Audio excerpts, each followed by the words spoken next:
हड़प्पा सभ्यता के बारे में हम अब बात कर रहे हैं। तो एक दृष्टि से इतिहास को 3 भागों में बांटा गया है।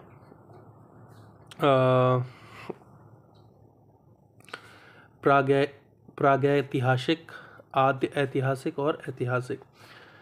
प्रागैतिहासिक काल वह काल है जिसके संबंध में कोई लिखित सामग्री प्राप्त नहीं है। आद्य ऐतिहासिक की बात करें तो इतिहास का वह काल जिससे संबंधित लिखित सामग्री तो प्राप्त होती है, लेकिन वह या तो पढ़ी नहीं गई या उस समय न लिखी जाकर बाद में लिखी गई। मतलब आद्य ऐतिहासिक क्या है कि इतिहास का वह काल जिससे संबंधित जो लिखित सामग्री प्राप्त होती है, जिससे संबंधित लिखित सामग्री प्राप्त तो होती है, लेकिन वह या तो पढ़ी नहीं गई है या उस समय ना लिखी जाकर बाद में लिखी गई। ओके।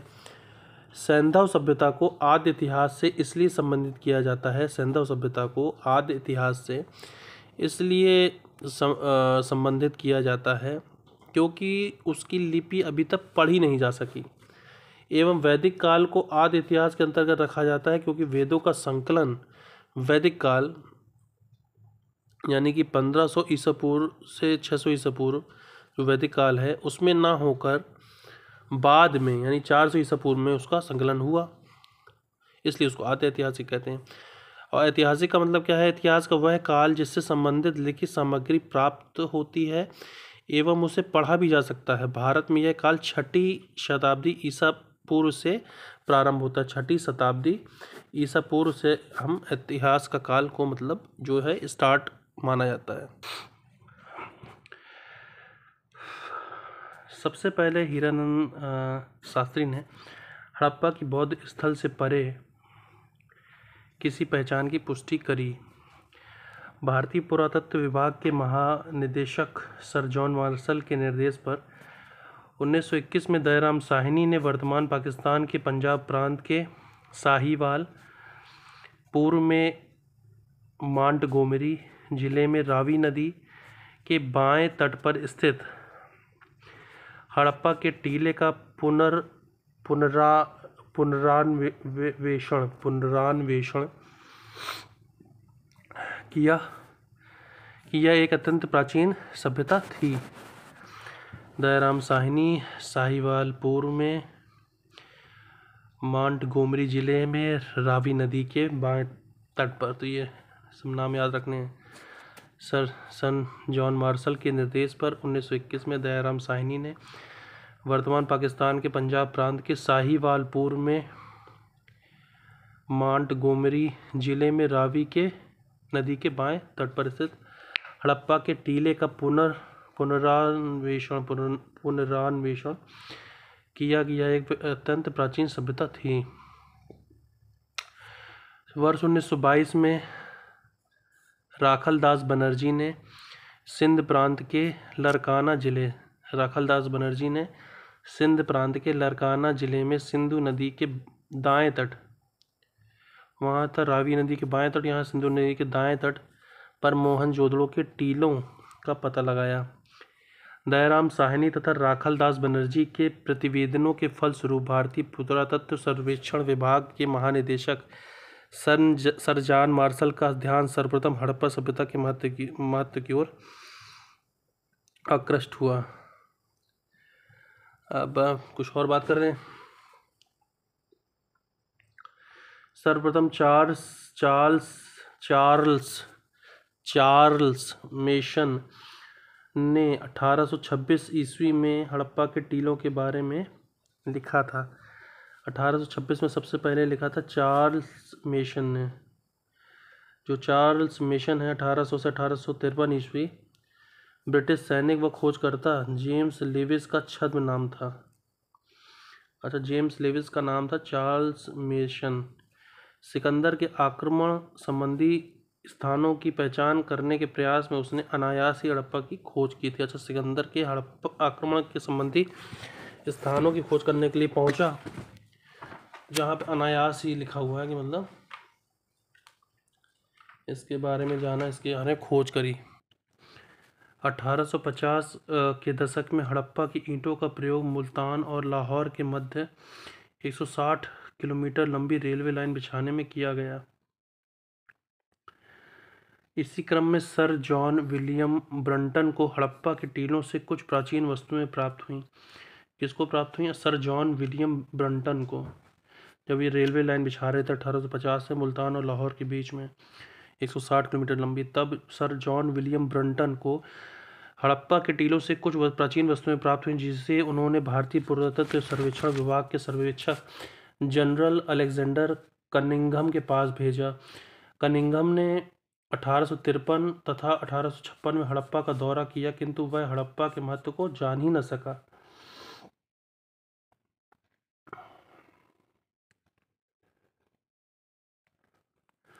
वस्तुतः कनिंघम द्वारा पहला सर्वेक्षण 1853 ईस्वी में किया गया था, जिसमें प्राप्त पकी हुई ईंटों से वह प्रभावित भी हुआ। जब वह वापस 1856 में सर्वेक्षण हेतु आया, तब तक सतह के ऊपर सभी ईंटें चुराई जा चुकी थीं। उसकी असफलता का एक कारण हड़प्पा को 7वीं सदी में आए चीन बौद्ध भिक्षु ह्वेन-त्सांग द्वारा वर्णित विलुप्त बौद्ध नगरी के रूप में खोजने का प्रयास था। उसकी असफलता का एक कारण हड़प्पा को 7वीं सदी में आए चीनी बौद्ध भिक्षु ह्वेन-त्सांग द्वारा वर्णित विलुप्त बौद्ध नगरी के रूप में खोजने का प्रयास था। 1875 में कनिंघम द्वारा हड़प्पा से प्राप्त मोहरों को विदेशी उद्भव का घोषित किया गया। इस प्रकार हड़प्पा सभ्यता की खोज दयाराम साहनी तथा राखलदास बनर्जी द्वारा कराए गए उत्खननों के फलस्वरूप हुई। 24 सितंबर 1924 को सर जॉन मार्शल ने सिंधु सभ्यता की विविधता की घोषणा करी। सर्वप्रथम हड़प्पा नामक स्थल की खुदाई होने के कारण इसका नाम हड़प्पा सभ्यता किया गया।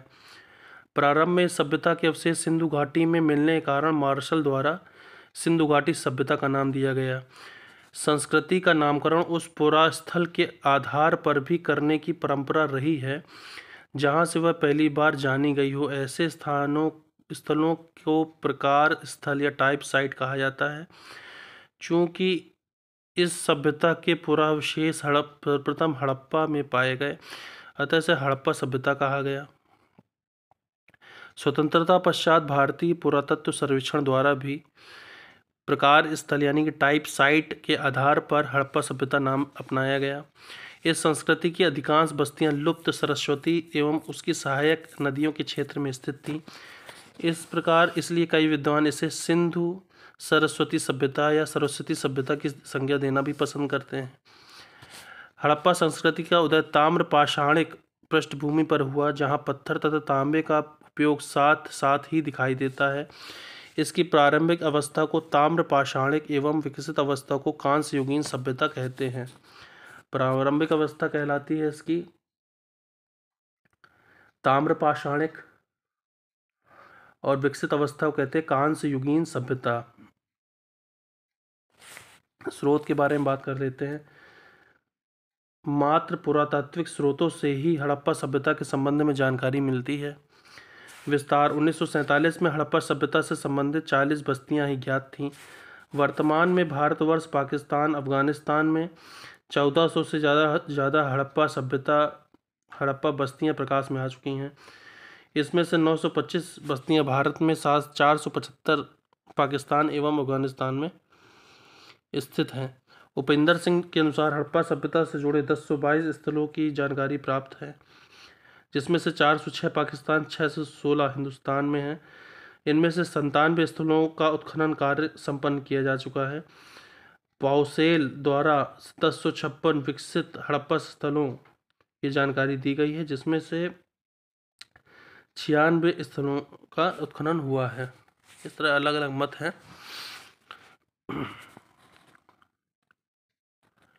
हड़प्पा सभ्यता के क्षेत्र की सीमा पश्चिम में सुतका गेंडोर, पूरब में आलमगीरपुर जो कि जिला मेरठ में पड़ता है और सुतका गेंडोर पड़ता है बलूचिस्तान में, और दक्षिण में दैमाबाद यानी कि जिला अहमदनगर महाराष्ट्र, दैमाबाद दक्षिण में, उत्तर में मांडा जिला अखनूर जम्मू कश्मीर तक विस्तृत है। ये पॉइंट थोड़ा सा नोटिस करने वाला है। हड़प्पा सभ्यता का कुल भौगोलिक क्षेत्र मिस्र की सभ्यता के क्षेत्र से 20 गुना तथा मिस्र और मेसोपोटामिया की सभ्यता की कुल सम्मिलित क्षेत्र का 12 गुना विशाल है। इसका आकार त्रिभुजाकार तथा क्षेत्रफल लगभग 12,50,000 वर्ग किलोमीटर है। तो 20 गुना किसका है? मिस्र की सभ्यता का। और मिस्र और मेसोपोटामिया की सभ्यता को जोड़ दें तो 12 गुना है। प्राप्त साक्ष्यों से पता चलता है कि मोहनजोदड़ो की जनसंख्या एक मिश्रित प्रजाति थी जिसमें कम से कम 4 प्रजातियां थीं। एक कहेंगे प्रोटो ऑस्ट्रेलाइड काकेसियस, प्रोटो ऑस्ट्रेलाइड, दूसरी भूमध्य सागरीय, तीसरी अल्पाइन, चौथी मंगोलाइड। तो एक मिश्रित प्रजाति इसमें थी। तो 4 कम से कम प्रजातियां तो थी ही। प्रोटो ऑस्ट्रेलाइड यानी काकेशियन, भूमध्य सागरीय, अल्पाइन और मंगोलाइड। मोहनजोदड़ो के अधिकांश निवासी भूमध्य सागरीय प्रजाति के थे। यद्यपि अधिकांश विद्वान इस बात पर सहमत हैं कि सैंधव सभ्यता का विकास इसी क्षेत्र की पूर्ववर्ती सभ्यताओं से हुआ। इस सभ्यता के सृष्टा इस सभ्यता के वर्तमान क्षेत्रों के लोगों के पूर्वज ही रहे होंगे।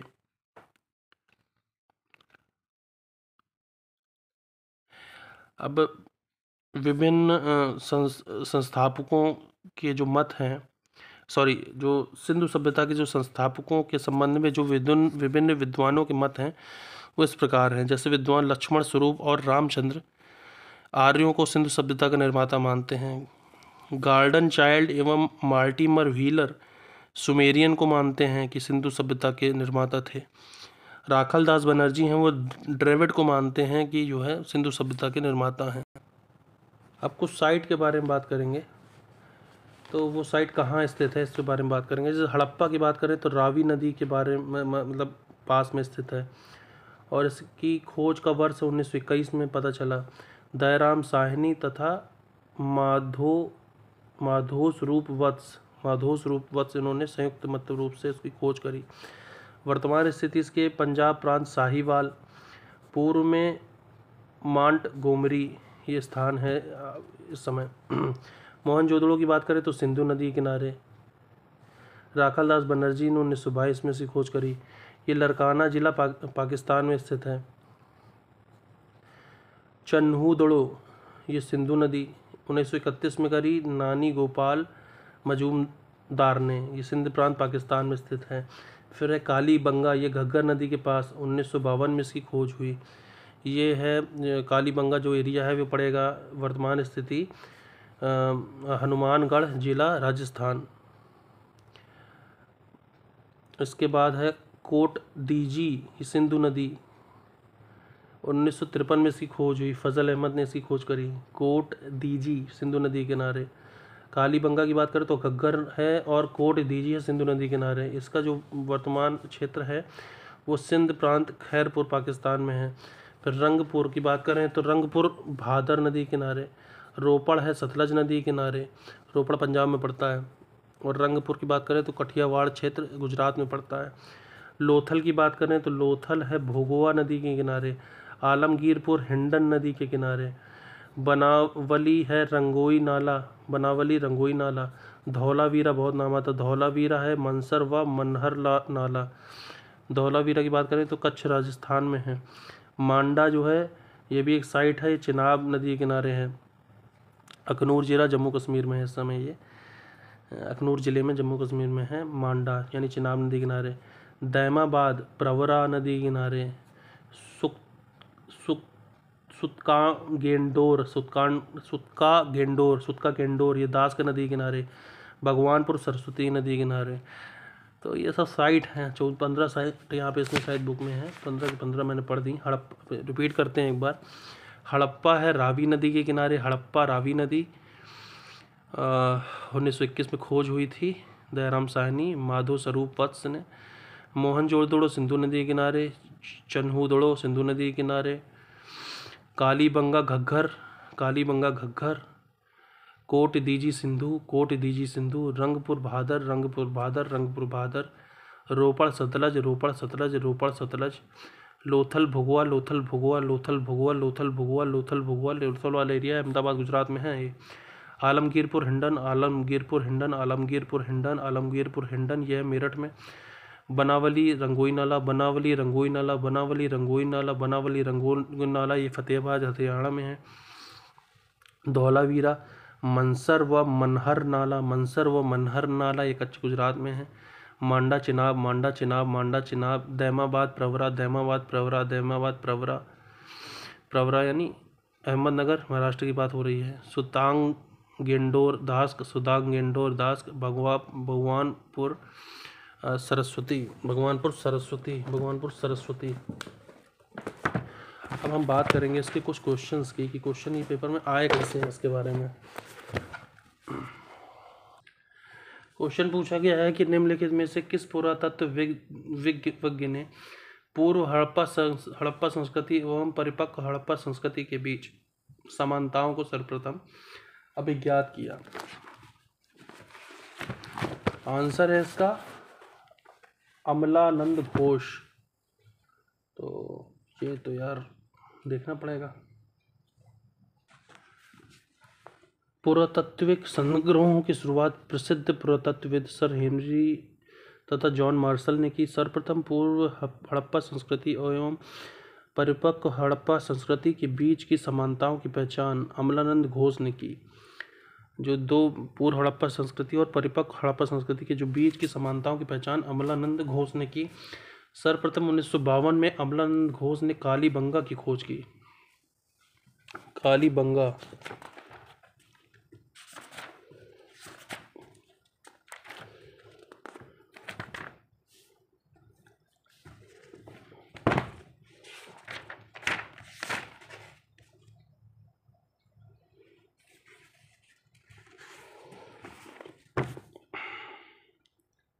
हाँ ये बात बिल्कुल सही है कि पुरातात्विक संग्रहों की शुरुआत प्रसिद्ध पुरातत्वविद सर हेनरी तथा जॉन मार्शल ने की।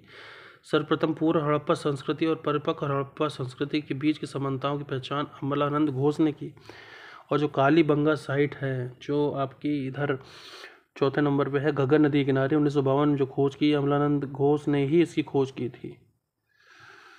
हनुमानगढ़ जिला राजस्थान में पाई जाती है ये कालीबंगा। कालीबंगा हनुमानगढ़ जिला राजस्थान में पाई जाती है। ठीक है, यह पुरा स्थल राजस्थान के गंगानगर जिले में घग्गर नदी के बाएं किनारे पर स्थित है। कालीबंगा का शाब्दिक अर्थ है काले रंग की चूड़ियां होता है। 1961 में बीवी लाल के निर्देशन में व्यापक पैमाने पर उत्खनन कराया गया।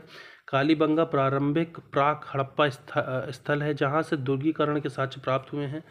अन्य साक्ष्यों में जुता हुआ खेत, 2 फसलों की एक बुआई, पक्की सड़क, आयताकार यज्ञ वेदिका, फर्श निर्माण में अलंकृत ईंटों का प्रयोग, बेलनाकार तंदूर आदि प्रमुख हैं। बनावली एवं कालीबंगा से प्राक सिंधु सभ्यता के अवशेष प्राप्त हुए हैं।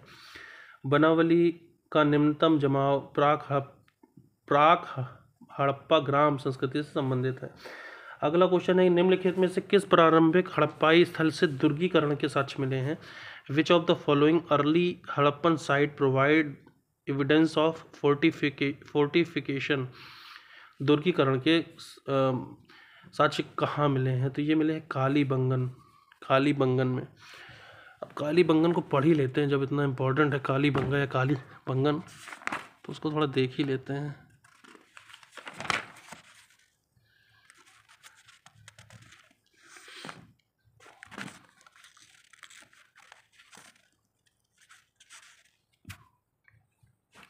कालीबंगा चलिए खोल लिया है इसको मैंने, राजस्थान प्रांत में है ये।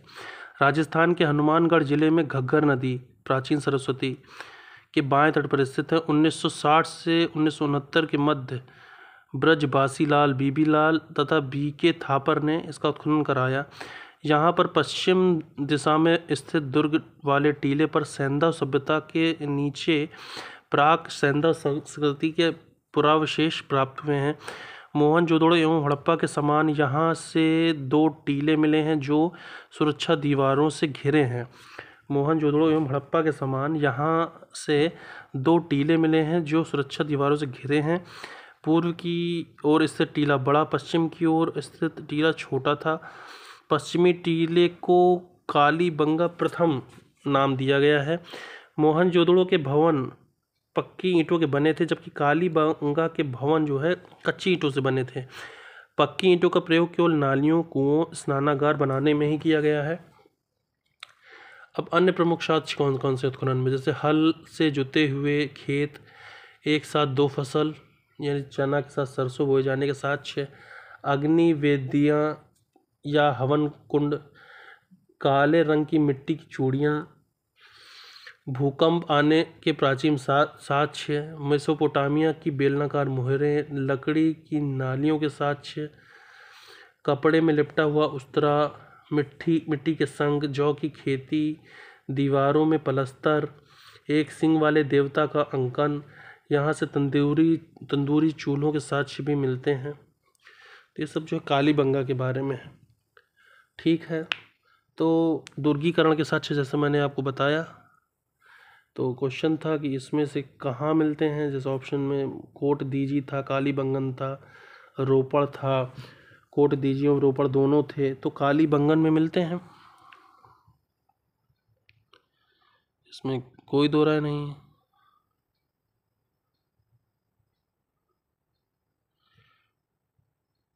ठीक है, नो इशूज। तो किस प्रारंभिक हड़प्पा दुर्गीकरण के महान साक्ष्य मिलते हैं? Which of the following early Harappan site provide evidence of fortification? Okay, Kalibangan. Which of the following is associated with early Harappan civilization? Option है कालीबंगा, लोथल, रोपड़ या आलमगीरपुर। कौन प्राक हड़प्पा और प्रारंभिक हड़प्पा के संस्कृति से संबंधित है? ये ध्यान रखने वाली, प्रारंभिक हड़प्पा से संबंधित कौन सा है? कालीबंगा है। ठीक है, कालीबंगा। फ्रॉम वेयर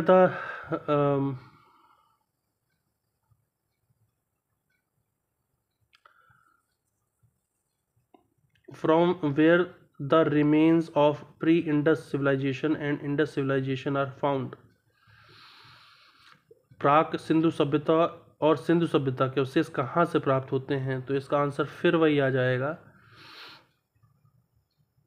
जिसमें कालीबंगा भी होगा और बनवाली भी होगा। इन 2 ऑप्शन, 4 ऑप्शन में से 2 सही हैं। एक तो बनवाली वाला भी ऑप्शन सही है और कालीबंगा वाला भी ऑप्शन इसमें सही है। IS 1991 में पूछा गया है ये। बनावली, बनवाली कहीं लिखा है, कहीं बनावली लिखा है। बनावली में निम्नतम जमाव निम्नलिखित में से किस संस्कृति से संबंधित है? Lowest deposit at Banawali is related to which of the following culture? इसका आंसर है pre Harappa village culture. Pre Harappa village culture.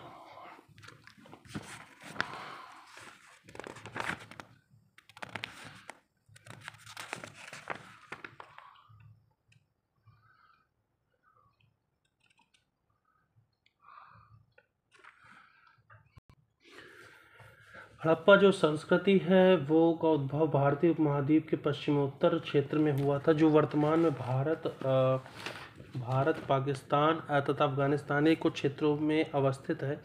Harappa संस्कृति के अंतर्गत सिंध, पंजाब, घग्गर नदी के क्षेत्र प्रमुख रूप से थे, जहाँ यह संस्कृति परिपक्व हुई। यहाँ से दक्षिण तथा पूर्व की ओर फैली। इसका विस्तार क्षेत्र मिस्र तथा मेसोपोटामिया से अधिक था। यह सभ्यता का नामकरण हड़प्पा नामक स्थान, जहाँ से संस्कृति की प्रथम बार खोजी गई थी, के नाम पर किया गया। इस सभ्यता का उत्कर्ष काल लगभग 2250 से 1750 ईसा पूर्व के बीच माना जाता है। हड़प्पा सभ्यता के लिए मेसोपोटामिया रिकॉर्ड में मेलुहा शब्द का प्रयोग किया गया है। अगला क्वेश्चन एक पूछा गया एनडीए 2017 में कि सिंधु सभ्यता के लिए मेसोपोटामियाई रिकॉर्डों में निम्नलिखित में किस शब्द का प्रयोग किया गया है? तो मेलुहा शब्द का जो है प्रयोग किया गया है।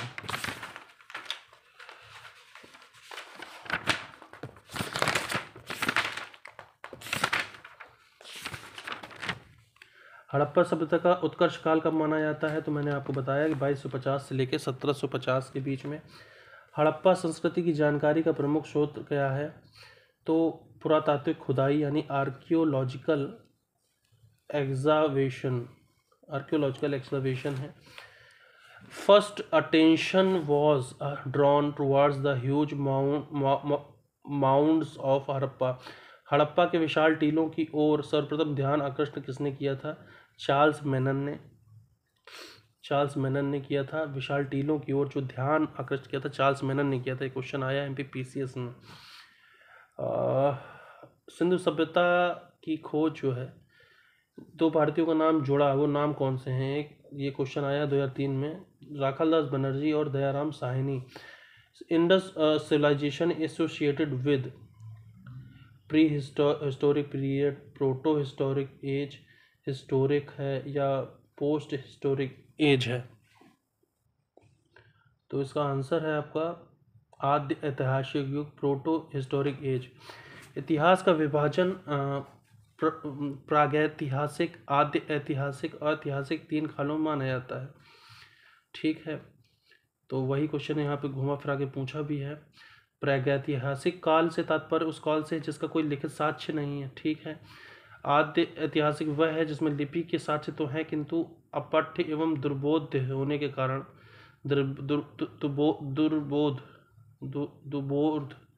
दुबोर्ध होने के कारण इनसे कोई ऐतिहासिक निष्कर्ष नहीं निकलता। जहाँ से लिखित साक्ष्य मिलते हैं वह ऐतिहासिक काल कहलाता है। इस दृष्टि से पाषाणकालीन सभ्यता प्रागैतिहासिक, सिंधु एवं वैदिक सभ्यता आद्य ऐतिहासिक काल से आती हैं।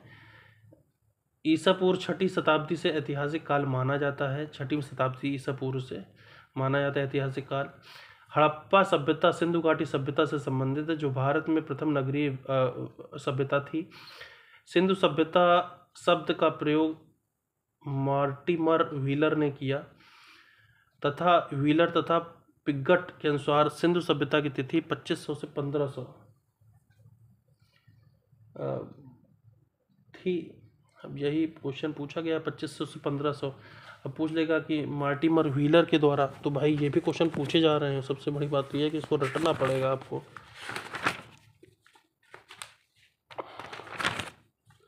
चलिए इसको भी रटेंगे।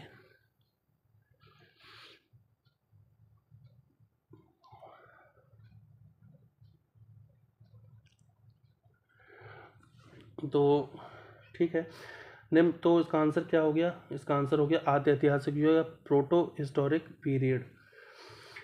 निम्नलिखित में से हड़प्पा सभ्यता का किसका प्रतिनिधित्व करती है? ऑप्शन से द्वितीय नगरीकरण, तृतीय नगरीकरण, प्रथम नगरीकरण या चतुर्थ नगरीकरण। तो आंसर है इसका प्रथम नगरीकरण। हड़प्पा सभ्यता में से किस सभ्यता से संबंधित है? तो इसका आंसर है सिंधु घाटी सभ्यता। किसने सिंधु सभ्यता का शब्द का प्रयोग सर्वप्रथम किया? तो मॉर्टिमर व्हीलर ने किया। ये याद कर लेना है, क्वेश्चन आया है UPPCS में। मॉर्टिमर व्हीलर ने किया। मॉर्टिमर व्हीलर तथा स्टुअर्ट पिगट के अनुसार सिंधु सभ्यता की तिथि क्या है? तो 2500 BC से लेकर 1500 BC तक है, यानी ईसा पूर्व। हड़प्पा सभ्यता स्थलों में व्यापक रूप से अनाज पाया जाना इंगित करता है कि? आंसर है इसका हड़प्पा स्थलों में कृषि का प्रचलन था। Agriculture was prevalent in Harappan sites. So Harappa स्थलों में व्यापक रूप से अनाज का पाया जाना यह इंगित करता है कि हड़प्पा स्थलों में कृषि का व्यापक प्रचलन था। इसकी मुख्य फसल गेहूं और जौ थी। जुते हुए खेतों के साक्ष्य काली बंगन से प्राप्त होते हैं।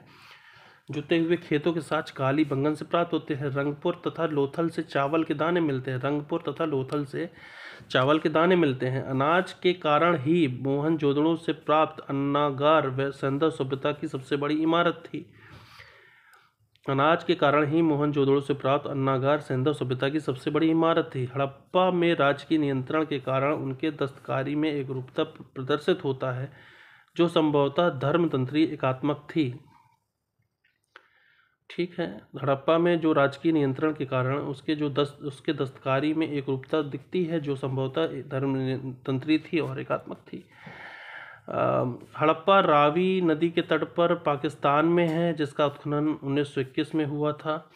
इसके उत्खनन में B.A. स्मिथ संबंधित नहीं थे। ठीक है। हड़प्पा आदि में दुर्ग नगर के पश्चिम में थे। दुर्ग जो नगर के पश्चिम में थे। हड़प्पा आदि में दुर्ग जो बने थे नगर के पश्चिम में थे। नगर दुर्ग एवं व निचला शहर में विभक्त। नगर जो था वो दुर्ग में और निचले शहर में विभक्त था तथा ज्यादातर घरों में ईंटों का अनुपात समान ही था। हड़प्पा किस नदी के तट पर पाई जाती है? तो आंसर है इसका आपका रावी नदी। हड़प्पा का स्थल किस नदी के तट पर पाया जाता है? तो रावी नदी के तट पर पाया जाता है। हड़प्पा के लोगों की राज व्यवस्था जैसा कि वस्तुपरक साक्ष्य से प्रमाणित होती कैसी थी? The polity of the Harappan people are derived from the material evidence was धर्मतंत्री एकात्मक, थियोक्रेटिक, यूनिटेरी व्यवस्था थी। Theocratic, unitary. तो हमने 20 तक यहाँ पे क्वेश्चन कर लिए हैं। इसके बाकी का वीडियो मैं कल बनाऊंगा।